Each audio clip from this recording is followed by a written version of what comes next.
tous et bienvenue dans cette remise des prix du concours Parcours Entreprendre R2 Hachette.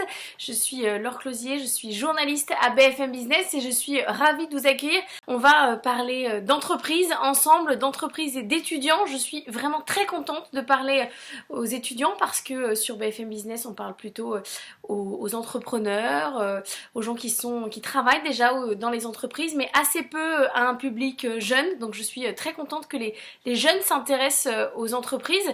J'anime notamment un concours de start-up qui s'appelle la BFM Academy, dans lequel on essaye de pousser des jeunes pousses à se développer. Elles se battent entre elles et puis à la fin on élit le meilleur projet, le projet dans lequel on croit. Et ben, c'est un peu ce qu'on va faire aujourd'hui. C'est un peu une BFM Academy version lycéen. On va essayer de pousser des projets qui ont intéressé les étudiants, les professeurs et puis peut-être qui se poursuivront par la suite.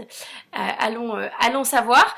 Alors qu'est-ce que c'est que ce concours? J'ai des antisèches pour vous l'expliquer.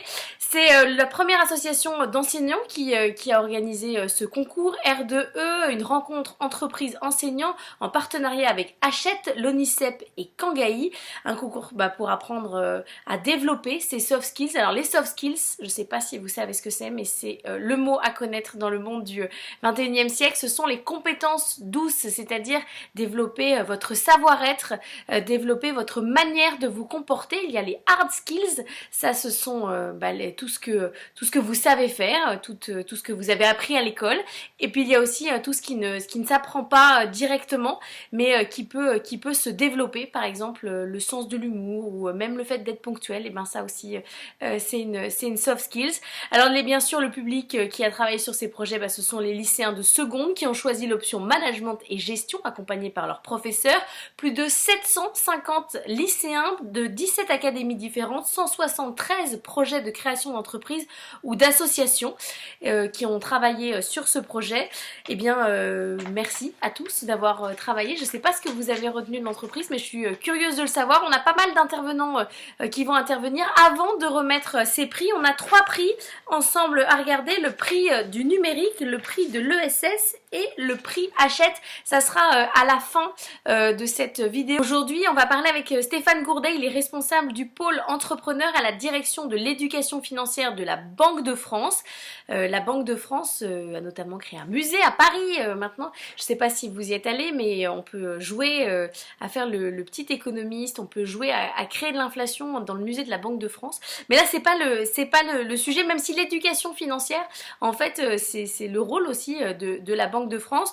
Comment elle aide les jeunes dans la meilleure compréhension de l'économie et de l'entrepreneuriat.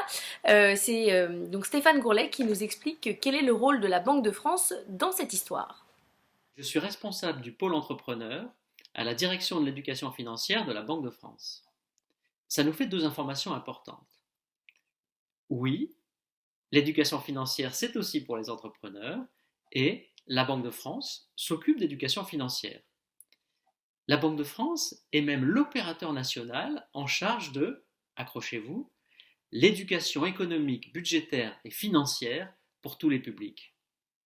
À ce titre, elle promeut les actions de partenaires tels que l'éducation nationale ou l'association R2E et mène également des actions sur tous les territoires. L'éducation financière en France s'articule autour de 5 piliers. Les jeunes, les publics en situation de fragilité financière, le grand public, l'économie et les entrepreneurs.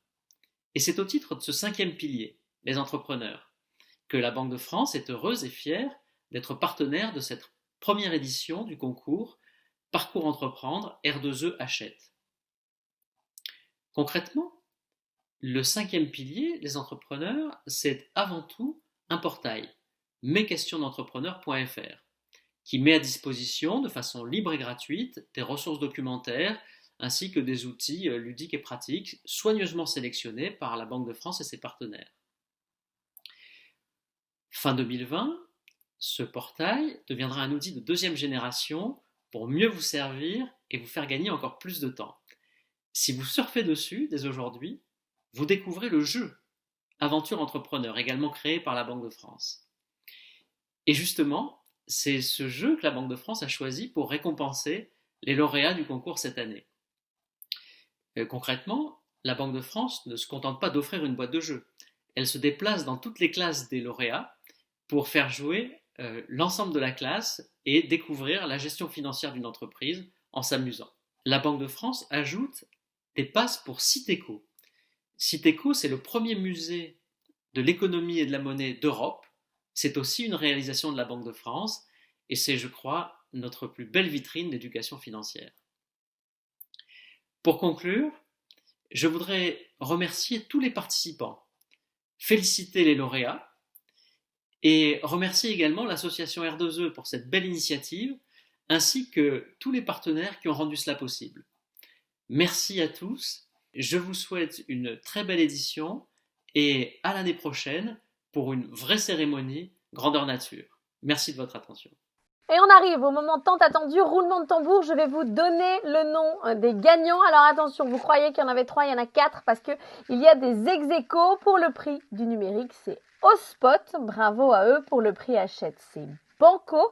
Et pour le prix de l'ESS, c'est Ecolife et Sauvez votre poumon.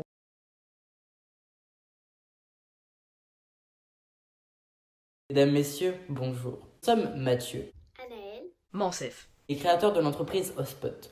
Os qui signifie hôpital et spot, un dérivé du mot capteur. Cela peut vous paraître fou, mais mon équipe et moi avions prédit l'avenir. Nous traversons en ce moment l'une des plus grandes crises sanitaires de l'histoire du pays. Une surcharge dans les hôpitaux, un manque de personnel, mais surtout un manque d'organisation, dû au Covid-19. Ce projet est important pour nous, puisque nous pensons qu'il a de l'avenir. le nom du produit est ISR. Basé sur la technologie RFID, il permet de garantir la traçabilité des équipements médicaux dans les hôpitaux. À chaque équipement sera fixée une puce RFID qui sera reliée à une antenne placée dans chaque service de l'hôpital. Ces antennes, elles, seront reliées à des logiciels qui seront installés sur tous les postes ordinateurs de l'hôpital. Le but étant de limiter la perte de temps du corps médical. Mansef, pourrais-tu nous donner un exemple ? Bien sûr, lors d'afflux massifs des patients vers les hôpitaux, ce système permettra au personnel soignant de davantage s'occuper des malades et optimisera la recherche du matériel.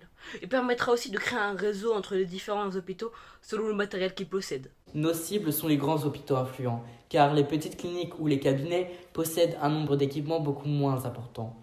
Et les centres hospitaliers vétérinaires sont également nos cibles, puisque pour les animaux, il existe beaucoup plus de matériel en fonction des besoins de l'animal. Mais Anaël, en termes de prix, qu'est-ce que ça donne ? Cette technologie est un petit peu coûteuse. En effet, pour l'ensemble de l'installation d'un service, il faut compter environ 1 500 €. Pourquoi 1 500 €? L'antenne capable de capter les puces RFID coûte 800 €, donc 800 € par service. Un pack de 200 puces RFID coûte 10 €, variable en fonction du nombre de puces RFID dont on a besoin. Il faudra également payer un logiciel qui permettra de s'installer sur tous les ordinateurs de l'hôpital. Il faudra également payer la main-d'œuvre qui sera faite par des prestataires que nous embaucherons uniquement pour l'installation. Notre chiffre d'affaires sera variable en fonction du nombre d'hôpitaux équipés en un mois et le nombre de services par hôpital.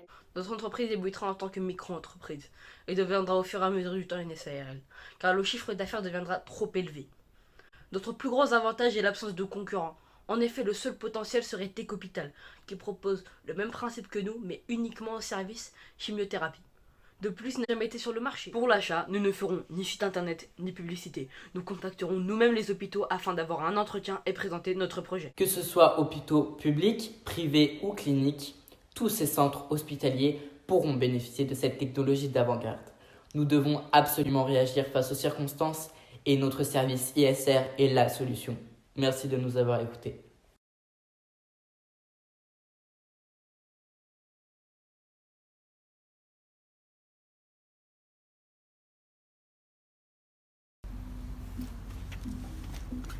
Oh non, tabarnak, c'est tout mouillé. Pardi. Attendez monsieur, nous vous présentons Banco, un banc qui permet de s'asseoir dans toutes les circonstances. Il est composé d'une assise qui se retourne pour pouvoir s'asseoir quand le banc est mouillé, sale ou détérioré. Ce n'est pas génial ? Ben c'est super. Stop! Vous avez besoin de plus d'explications. Je vais vous expliquer cela plus en détail. Nous voulons vous expliquer un projet qui nous tient à cœur et qui est créé par notre entreprise et notre équipe. Effectivement, nous avons inventé ces bancs qui permettent grâce à un bouton d'actionnement et un système de rotation de s'asseoir toujours au sec ou au propre. Effectivement, ici et ici, ici et ici sont des assises et elles permettraient en tournant de permettre aux personnes dans la vie quotidienne de s'asseoir pour toutes les saisons, tous les temps et toutes les températures. Nous mettrons aussi à disposition à côté de ce banc un poteau permettant de recharger nos téléphones avec un panneau solaire juste ici qui permettrait de faire recharger nos téléphones ainsi que le banc et le système de rotation qu'il inclut. Notre équipe a pris en compte le souci de l'écologie et de la pratique pour mettre à bien ce projet. J'adore le concept, c'est excellent. Monsieur? Bonjour. Bonjour. Pardon. Je peux vous poser une question? Oui, y a pas de souci. Que pensez-vous des produits Alvina? J'en suis très satisfait. L'autre soir, je me rappelle, c'était un jour de pluie et le banc était sec. C'était incroyable. C'est super. Zéro blabla, la Lina.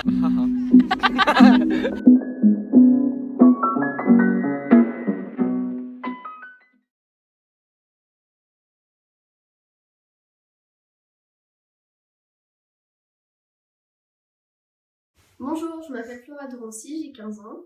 Bonjour, je m'appelle Doraline Ducation et j'ai 15 ans. Nous sommes en classe de seconde au lycée Saint-Jude à Armentières. En cours de management et gestion, nous sommes posés différentes questions au vu des événements d'actualité, notamment sur les besoins que réclame l'environnement. En effet, quel avenir réservons-nous à nos enfants si nous continuons à détruire notre planète? Les actualités prenantes, notamment l'incendie en Amazonie qui a causé d'énormes dégâts sur l'environnement, ont eu un véritable impact sur la cause que nous avons choisi de défendre. C'est pourquoi nous avons créé notre association Sauver notre poumon. Bonjour, je suis Mathieu Kundzinski, j'ai 16 ans et je suis trésorier au sein de l'association Sauver notre poumon. Je suis Julien Chavat, j'ai 15 ans et je suis secrétaire au sein de cette même association. Je suis Louis Vanek, j'ai 15 ans et je suis social media manager au sein de l'association. Notre association à but non lucratif consisterait à planter des arbres dans la forêt amazonienne afin de renouveler la biodiversité qui a disparu en brûlant. Nous vous proposons différentes offres qui sont des dons à prix variable en fonction de l'envie de chacun. Donc grâce à une cagnotte Litchi, nous pourrons récolter l'argent qui servira à acheter des engins agricoles ou des graines afin de rendre fertile la terre et de replanter des arbres. Les bénévoles seront trouvés sur place grâce à plusieurs annonces. D'une part, notre association permettrait d'aider l'environnement et d'autre part, cela permettrait aux bénévoles de faire une bonne action. Nous insistons bien sur le fait que notre projet consiste à aider et non pas à produire ni à récolter des bénéfices. Notre association concerne les personnes de tout âge grâce à nos diverses actions commerciales accessibles à tous. Vous pouvez donc nous retrouver sur notre site web ou nos réseaux sociaux afin de prendre part à notre association et d'aider la planète.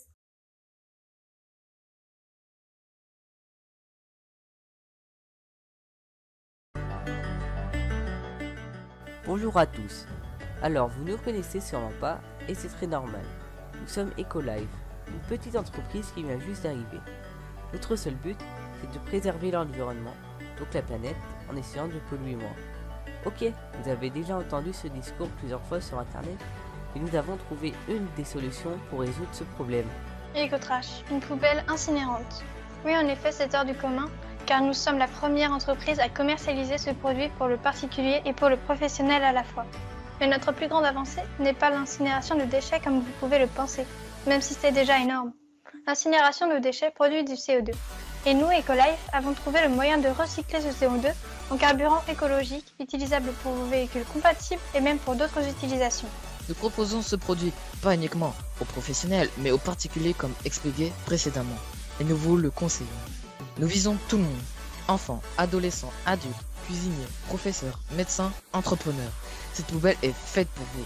Avec un immense choix de paramètres, nous avons fait en sorte que notre technologie soit utilisée pour tous et par tous.